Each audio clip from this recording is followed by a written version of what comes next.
working, and we are definitely on Zoom. So. Okay, so we've already officially called the Goochland County Economic Development Authority meeting for July to order, and we've determined a quorum. This is the citizen comment period, so if you're on Zoom, you can raise your hand if you have a comment. Nope. Is there anybody on? No. There being no citizens on the Zoom today, we'll go ahead and close that section and move to the approval of the minutes from our May meeting. Do we have a motion to approve the May 20th meeting? Motion to approve. Second. Any discussion? Any comments? Those in favor? Aye. Aye. Any opposed? All right, the meeting minutes are approved. Moving on to scheduled matters, do we have a treasurer's report other than what's in our packet? There's just the two big statements that are in your packet. Okay, just take a moment to review.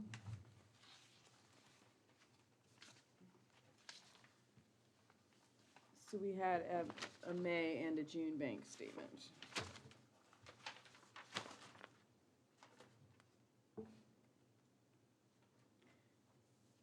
And so maybe there's another time to bring this up, but we've already allocated the broadband initiative money. So will this new initiative that the county's doing with broadband, what will we do with that money? Are we still going to use that? Sorry, I'll have to get with Mr. Paul Drumright on that, because he's been tied more to it than honestly I have. So I'm sorry, but I'll have to get that answer from Paul Drumright. He may Okay. actually be still upstairs, but I'll text him. Okay. That's the only question that I had. And we can find out next month, because it's just sitting there. All right, the only bill that we have to be paid is to our attorney, Christian and Barton, for $27.01. Do we need a motion? We do need a motion. Madam Chair, I move that we pay the bill to Christian and Barton in the order of $2,701. Do we have a second? Second. Any comments? All in favor? Aye. Any opposed? Nope, all in favor. All right, we'll go ahead and get that paid. And then the FOIA training that was scheduled, we're going to go ahead and postpone that until we have a replacement for Mr. Smith. And are they going to come and do it live? Is there a presentation? Mr. Smith resigned? Yeah. Yeah, I did send out an email. Oh, I'm sorry, I didn't see that. Unfortunately, I couldn't use my county account because it got Blocked. somehow I couldn't get into it, and they had to recreate it, and I still can't get into it. So I had to send it from my phone, so it might have gone to your spam. So the state law changed July 1 that requires a more in-depth CLOIA, which is at your desk there. And I know you've probably been receiving emails from Lisa Biskayowitz. That's due August 1st. So if you have any questions on that, let Lisa know, or our county attorney is also available if you have questions on CLOIA. I don't think you need to go to Christian and Barton for just the form questions. She said she would be available to answer any questions on that. And then they are going to be present here in August to give a FOIA training session. And then there's going to be an online CLOIA training session that you have to participate in before December, I believe. So next month will be FOIA, and she'll go over some CLOIA stuff. But there will also be an online component that has to be done. Okay. Yep. Okay, moving on to the COVID-19 business assistance. One of you want to give us an update on the e-commerce grant program?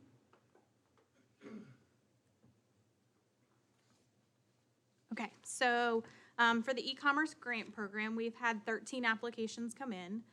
So 4 have been completed in the amount of $700.79. We have 5 companies that we've approved, and they're currently working on their project. We have 1 company who was approved but later came back to us and declined the grant because the project cost came in much higher than they were originally quoted and expected. We had one that we declined due to an unqualified project, and then we have 2 incomplete applications. I followed up with them but have not heard back from them at this point. So, but those who have received the grant are very gracious for it and really appreciated the extra awareness of the county to make that available. So, Good. any questions? So if you approve everything that's in the pipeline right now, what, do you have an idea what the total is? I don't, so I put everybody in the system immediately as the maximum amount and then scale it back based on what their actual project submission is at the end. So right now, if we submitted, if the 5 companies who are working at $500, it'd be $2,500 max. Okay. That would come out on top of the 700, so that would put us right at $3,279. I'm just wondering if there's, if you think it would be beneficial to kind of re-announce it? If Yeah, there's- so we've consistently shared it on Facebook and LinkedIn and things like that. We've continuously sent it out to make sure that people are still aware of it. There are some who would have been eligible, but they may have had a staff member or someone on their team be able to make the updates for them. Yeah, And so they didn't have to go out of house, so they don't qualify. yeah. Okay. Any other questions? How much did we commit to fund it? I think it was a Originally maximum of, 5, and then we pushed raised it to 10. 10, yeah. Okay, Thank you. thank you. How about the PPP loan distribution? So last week, the SBA released some of the names and businesses that received the Paycheck Protection Program. Obviously, I'm not going to release those names, but I do have an overview that kind of will give a good overview of the types of businesses that received it. And so just to back up a bit, the Paycheck Protection Program was the federal program to provide money to businesses during the pandemic. They were loans that can be turned into grants by retaining or hiring back employees by a certain date.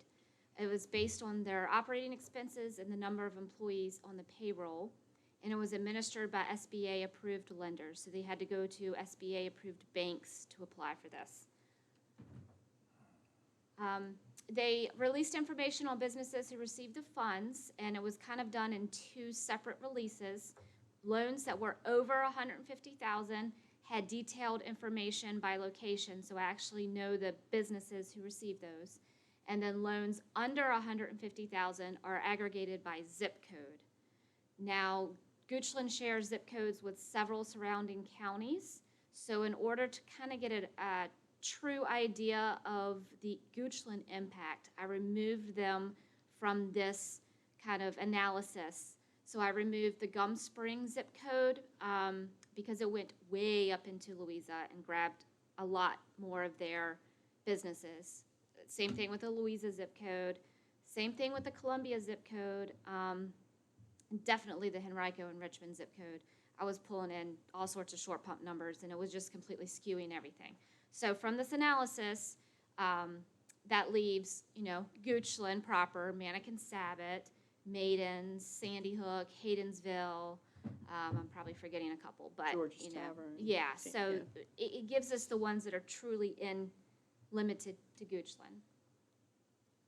So this is a breakdown of Virginia's over 150,000. So you can kind of just compare to Goochland. And what's interesting is when you move to Goochland, you can see the pie chart is very similar in percentage-wise. So 61% of our businesses that received over 150,000 were somewhere between the 150,000 to 350,000 mark. And then you can see that 456 jobs were retained by offering that kind of loan to the businesses. So a total number of Goochland businesses, and now this is not aggregated by zip code, so this was over 150. So I know for a fact that 46 Goochland businesses received PPP at over $150,000, and that 1,830 jobs were set to be retained. So in other words, that's the number that they put in that said, if I turn this into a grant, I will retain 1,830 employees. So you'll notice up at the jobs retained, there was a 0 on the 2 to 5 million. So they just said that I can't promise to retain all my employees. So I'm going to take the loan, I'm not going to turn it into a grant, and I'm not going to, they may have retained some, but they couldn't commit to doing that. So then this is a breakdown by the industry type, so the NAICS codes on that. So we're looking at the majority of them were in the construction industry, and then we've got wholesale trade, other manufacturing, and then it kind of drops down from there.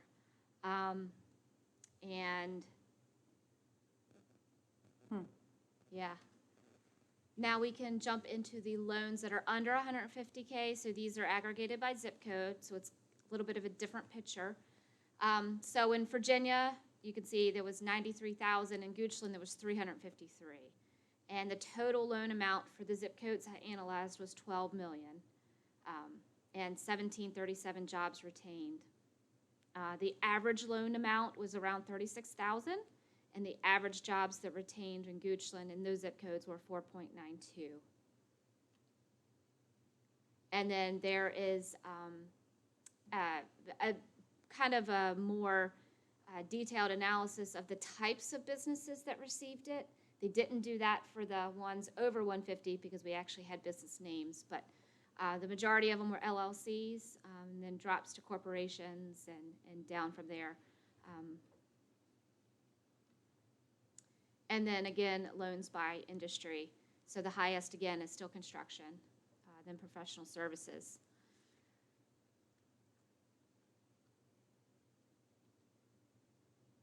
And I'll be happy to answer any questions that you might have. I know it's like a lot of information, but then not a lot of information at the same time.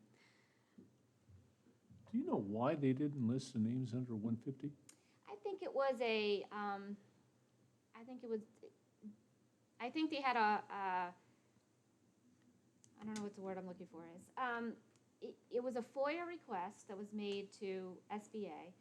And I think that they felt that it would release private business information if they released everybody, and they didn't want to do that. So I think the main concern was that larger businesses were receiving these PPPs, and they wanted to know who they were.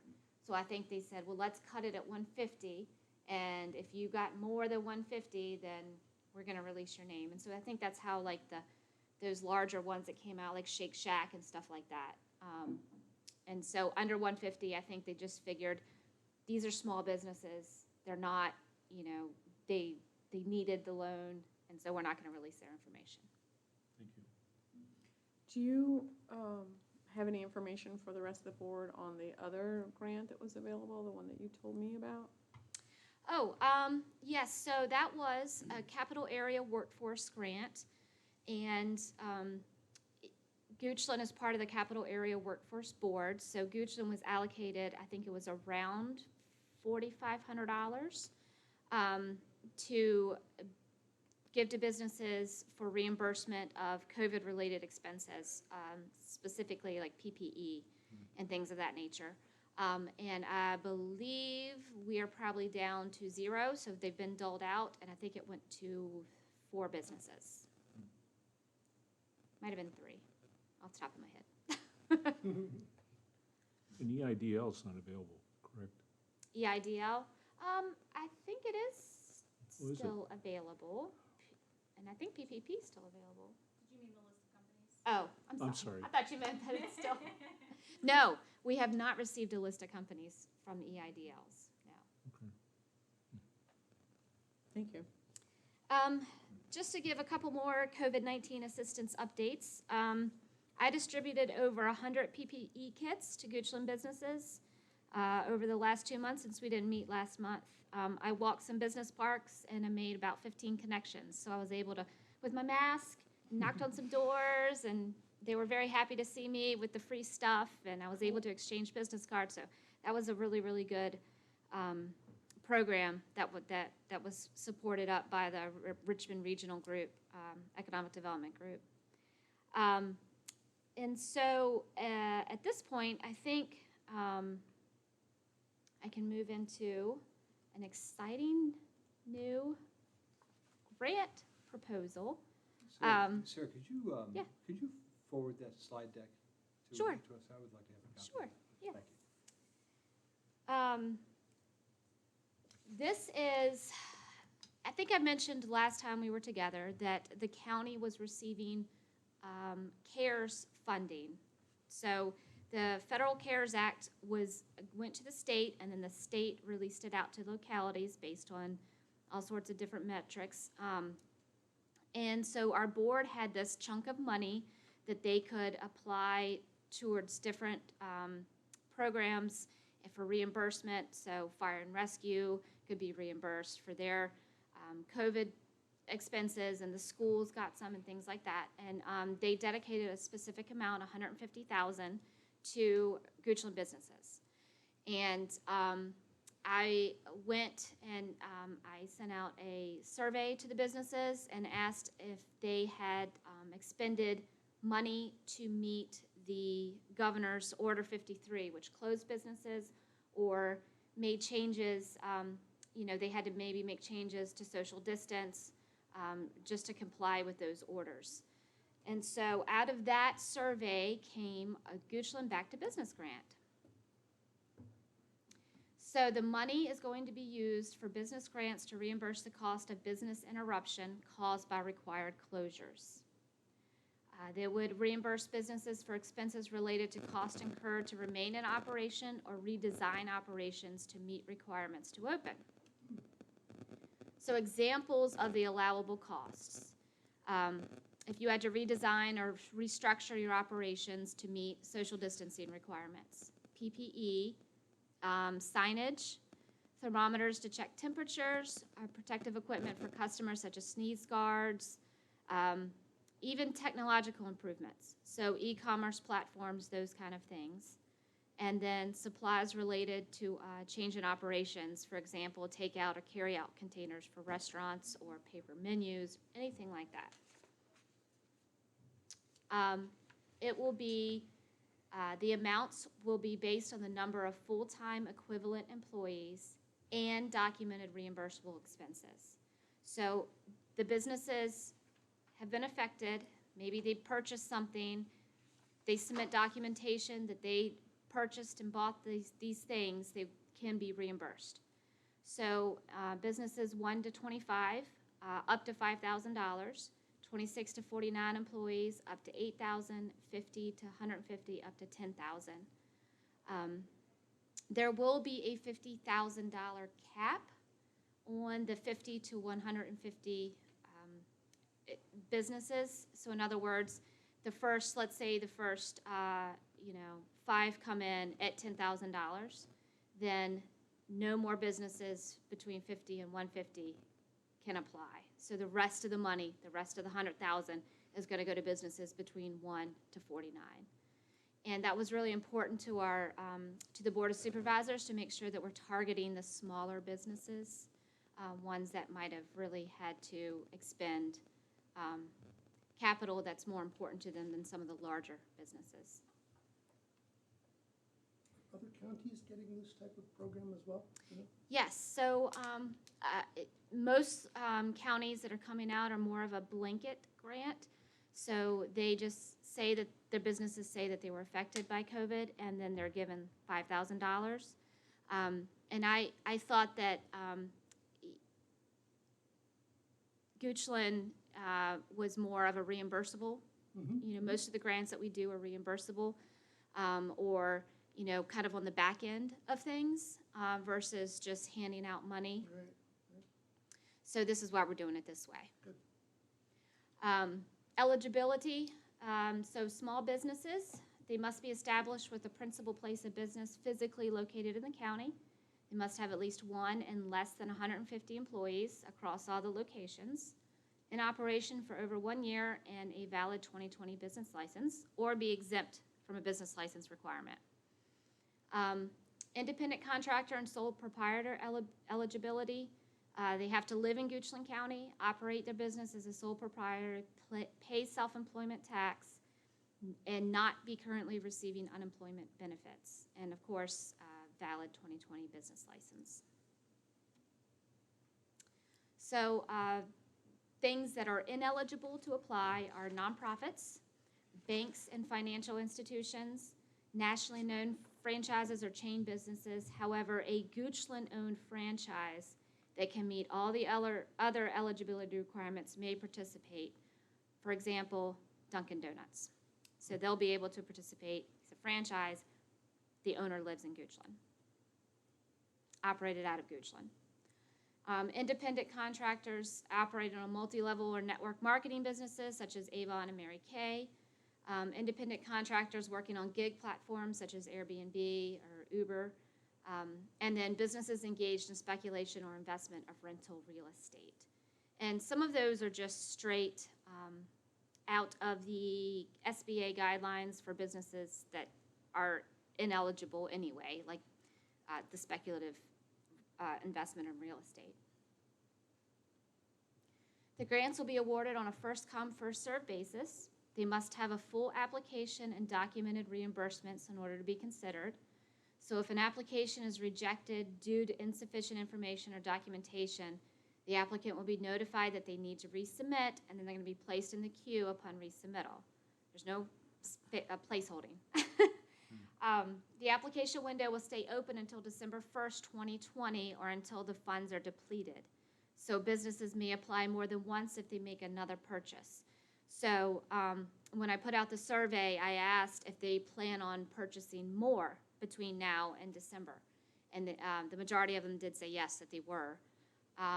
And the funds have to be expended by December 30th, 2020. That is a federal mandate. When they gave us the money, everything's got to be gone.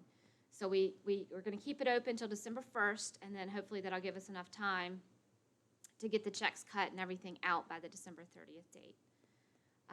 It cannot be used for any expense that has already been funded by the Paycheck Protection Program, so that PPP program that we just reviewed. If they use the money to fund any of those purchases, you can't double dip and get this fund as well. And same thing, if you use the Goochland e-commerce grant to do any of your e-commerce upgrades, you cannot use this fund for the same thing. So this will go, the board will appropriate the money at their August meeting, and it's one of those grants that the EDA has to act as a pass-through. So the board will then give the money to the EDA, and then the EDA will then cut the checks to the businesses. So in August, I will be asking for a formal adoption of this program from you guys. What So happens if all the money isn't spent? it goes back. Okay. Yep. It goes back. But we don't want that to happen. Do you have access, and forgive me, I don't remember the answer to this question, to all the business licenses? I do. Okay. Yes. So we get to verify all of them. Well, if they submit the certificate that shows that they have it, then, that's verification enough. Yeah, for some reason, I was thinking there was maybe a silo there, and I don't think we have. Because you access. ask every year and we never can get access to. Yeah, we can never get it. Yeah. I think that's right, because we're an outside entity. Right. So there's certain information she can't release, like their gross revenues and things like that. So she can say whether they have a business license or not, but not necessarily how much money that they have, which level that they're at. But can't provide contact information. She has in the past to economic development, but I don't know if it can go outside of the county.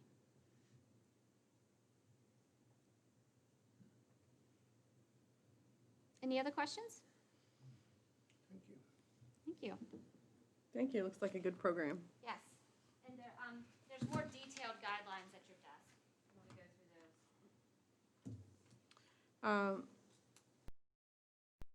those? Updates.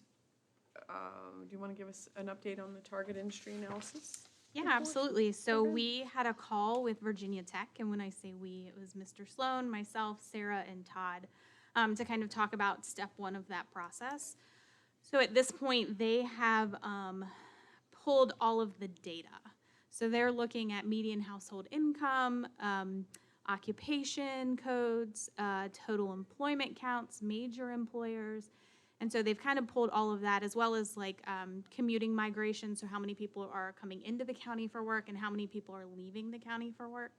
So they've submitted that to us. It's about 15 pages or so. So our process right now is reading through those 15 pages, highlighting any small grammatical errors, but additionally like trying to flag anything that seems out of sort or we may not agree with. From my standpoint, a lot of their comments and findings were pretty on par with what we had thought. One of their main findings was we have a lot of these big companies, we have a lot of these small companies, there's nothing in the middle. And the additional one was that there is a lack of support services, which we kind of knew and had heard from some of our major employers in West Creek, that there is a lack of support services in terms of a dry cleaner or Dry cleaner. it's the one we hear all the time. Different types of banks and things like that. So people are having to leave work, drive 15, 20 minutes into Short Pump, do it, and get back before their lunch hour is over. So those are kind of the main, I would say the main takeaways from that. So we're reviewing it right now and then hope to send them back our comments and suggestions by the end of the week. But Mr. Sloan, did you have anything to add? No, I thought it was a very statistically, indeed, a presentation-wise, a very good, let's say, effort to this point. You know, I still have that one thought about in terms of Table 30, the non-inclusion, which I think also strengthens the FinTech area. But Yeah. I don't know how sensitive that is or whatever the case might be. Yeah, and Sarah and I have gone through their major employer list. There's a couple on there that we don't know who they are. So we are not sure if maybe one of the zip codes might have bled into Henrico or something along those lines. They're just, or it might be a DBA of a company we're just unaware of. So we just need them to provide a little additional information on some of those. And I also suggest that, I think going back to my mispronouncement of Lockheed Martin, when it was Martin Marietta, right? Yeah. That the classification, and I understand the need, the desire to go with the classification that's standardized, but the standardization of that also takes some of the grouping and puts it into management as a concept of a entity as opposed to the true industry they're in. So I think that's a slight misnomer. Yeah, so some of the locations that are in West Creek, they're considered management because they're a headquarters as opposed to finance or something else along those lines. And one of the issues we face, which we didn't realize, is that the Federal Reserve, they have a security clearance, so they are not required to report their numbers. So they're not included in our major employer list. So we can know that they are there and that they are a major employer, but when it comes to like the statistical analysis, we won't have it, which is unfortunate, but. And you can't sort of guesstimate based on how big their building is or anything. Oh. There are guesstimations out there, but Yeah. You can guesstimate parking spaces, you know, so many cars can go. But I think that's probably the best we can go unless somebody goes out there with a ticker and just clicks every car that comes in. I mean, I'll pretend to go running and sit out there with a clicker in there at 8:30 in the morning. I know.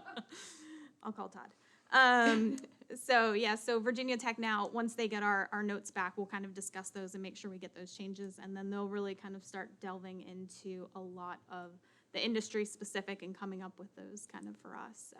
And you said Friday, the end of the week? Yes. Because I wanted to get some thoughts in, but there's no way for Friday, unfortunately. Could you do like first part of next week? Oh, absolutely. Okay. There's some. I can send Sarah's and mine and follow up with yours. That'd be fantastic. Yeah, absolutely, not a problem. I will just let them know.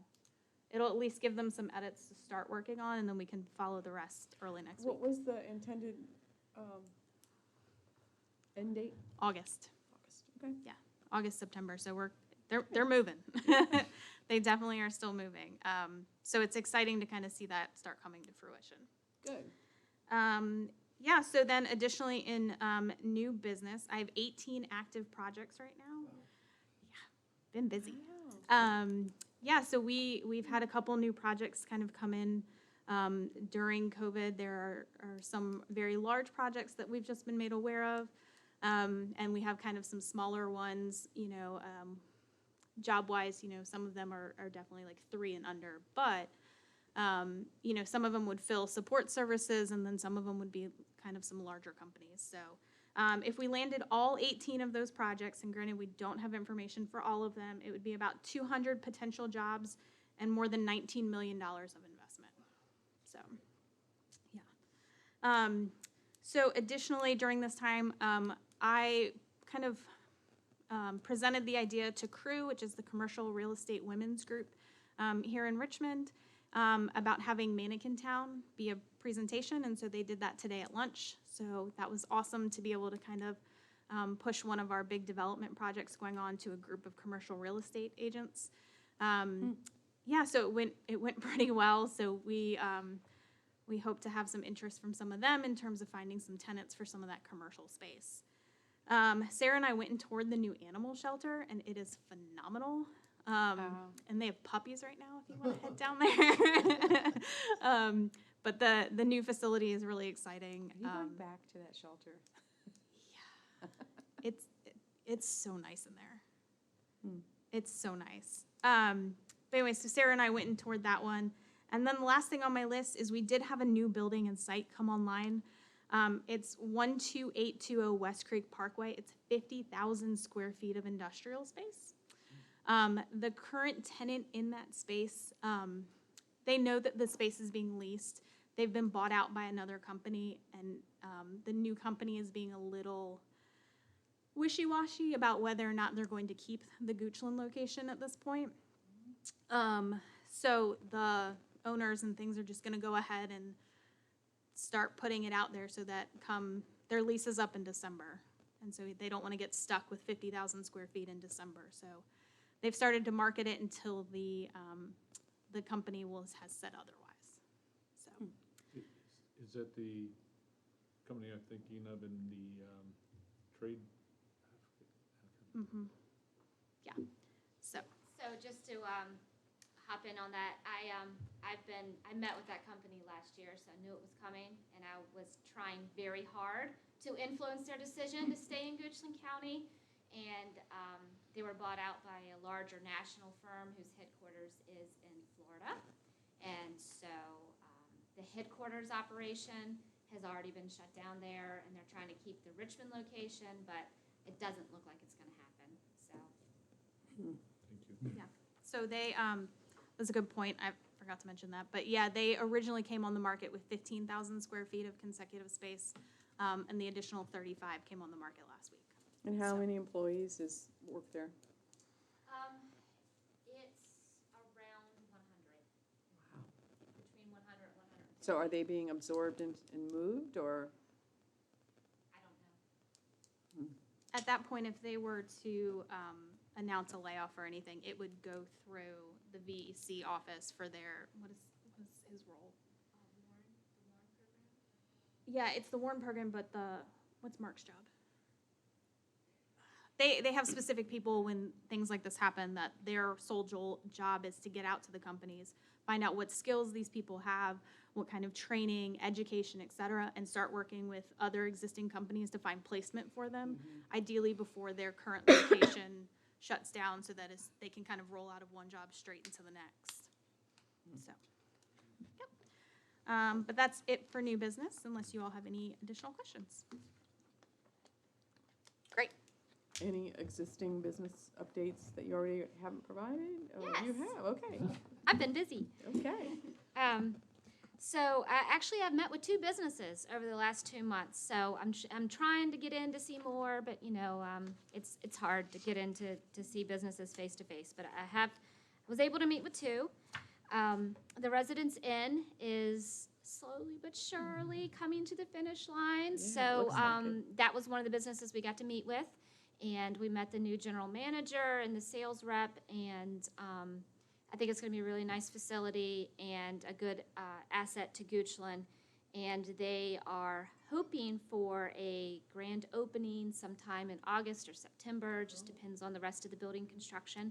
So we'll definitely keep that on your calendars, or get it out on your calendars whenever it's scheduled, because they really kind of want to do a big shindig. And speaking of grand opening ribbon cuttings, the Goochland County Business Center will have our ribbon cutting on August the 4th at noon, I believe it is. And so that calendar invite will be forthcoming as well. And the golf tournament for the chamber is in September. As part of your membership, you get a free golf team. It's going to be September the 21st at Hunting Hawk Golf Club. I don't know if you are interested in a team from the EDA. If not, I think Todd wants to scoop it up. I'll take your place. If, Go for it, Todd. No, but Yeah, I Does did it anybody last. golf? I did it last year. It was a lot You of go? fun. I've got a ton of clubs. you got to talk about that. That wasn't my question. And a cooler. And then lastly, I have another kind of exciting initiative that we're working on. So during COVID, there was a need for a small business development center. So Virginia has what is called SBDCs, or Small Business Development Centers. They provide technical assistance to businesses, one-on-one business counselings. They do workshops, and there's 25 of them throughout the state. The Richmond region does not have one. We haven't had one since 2018. There's one in Charlottesville and there's one in Longwood. But our businesses can't go to either. So they're funded through the state at half, and then the localities that participate fund the other half. And so during COVID, it became very clear that our businesses needed someone to help them, especially get their financial or papers in order. So in order to apply for like EIDL and PPP, you had to have your stuff together, and you had to have it together pretty quickly to get in line.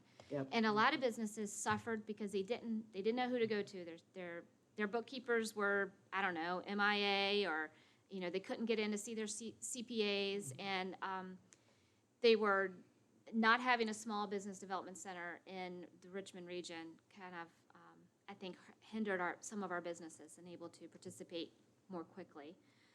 So we got together and we said, well, what can we do to get it back started again? And so there's a proposal on the table that the Richmond Region Small Business Development Center will be housed at Virginia Community Capital. So that is a bank that is on the Hanover Henrico line, right around the Virginia Center Commons area.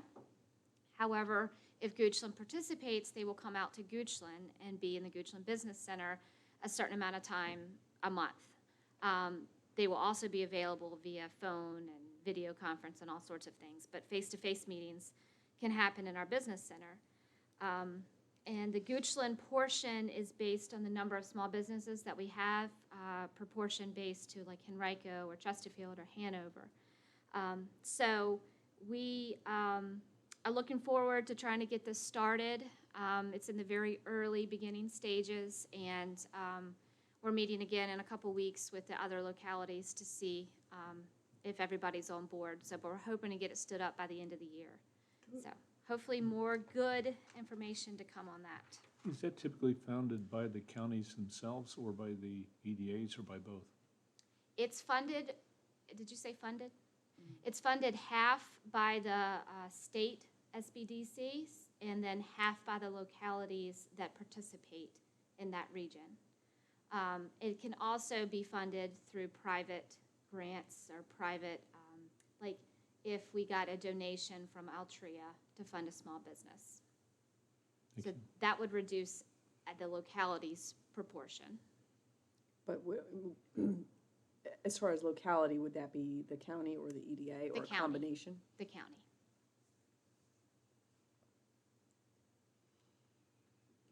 Any other questions?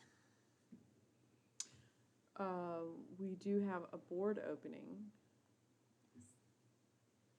Do you want to talk about that?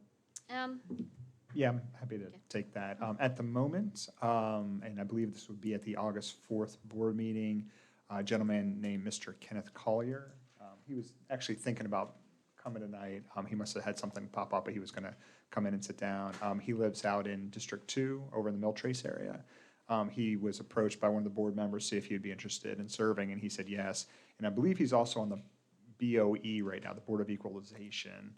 And his wife, Brennan Collier, serves on the BZA, the Board of Zoning Appeals. So they're on a lot of committees already here in the county, and he said he would be willing to serve. So the board's going to have that appointment on their August 4th board meeting. So, What is his so he, name? Kenneth Collier, Collier. And then, so he would be at the August EDA meeting. Okay. Yeah, I was kind of hoping he would be here tonight, but he said he was going to do his best to be here, but something obviously came up, so. Okay. I do have one other, I guess it's existing business. I was just looking, because my county email wasn't working, I had a little hard time retrieving my packet, so I went on the county website, and the EDA, it's very outdated. What's, like, the minutes, I think, are like a year old, the links to the minutes on the EDA site, but there's also no link for the public on the EDA site to join a Zoom meeting. If they wanted to participate in the regular monthly meeting, you really have to hunt around on the county website to find how you can participate in the live session. We can definitely look into that. Okay. Any other existing business? Okay. So we will close the regular meeting and go into closed session, but before we do that, I have to read the closed session information. So in accordance with the provisions of section 2.3-3711 and 2.2-3712, 2.2-3711 and 2.2-3712 of the Code of Virginia, I move that the Goochland County Economic Development Authority convene in closed meeting for the purpose of discussion of a prospective business or industry or the expansion of an existing business or industry where no previous announcement has been made of the business or industry's interest in locating or expanding its facilities in the community, and for briefings by staff or consultants pertaining to actual or probable litigation to recover grant funds, where such consultation or briefing in open meeting would adversely affect the negotiating or litigating posture of the public body as permitted by section 2.2-3711A5 and section 2.2-3711A7 of the Code of Virginia. Second. Do we have any discussion? All in favor? Aye. No opposed? Okay,